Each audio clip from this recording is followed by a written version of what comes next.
Саламатсыздарбы, кайырлуу күн, калайсыздар? Бүгүн биз кабындан балмуздак жасайтын боламыз. Ол үчүн бизге эң алдымен кичкентай бир кабын керек болот. Мен кабынды экиге бөлүп, муздаткычка салып койдум. Жарты саатка кичине катсын деп. Осуну мен блендерге саламын.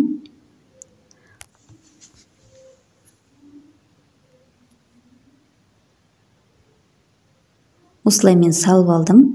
Содан кейін барып сүтүмдү куямын. Сүт тикеннин сүтү бола береді. Сосын сгущенка граммдардын астына жазып кететін боламын. Осы үшөөнү жакшылап блендермен аралаштырып аламыз.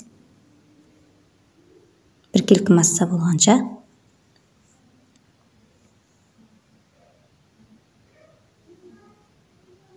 Міне мен жақсылап араластырып алдым. Екеуін екі ыдысқа құйып, мен морозға 6-7 сағатқа қойып алдым да.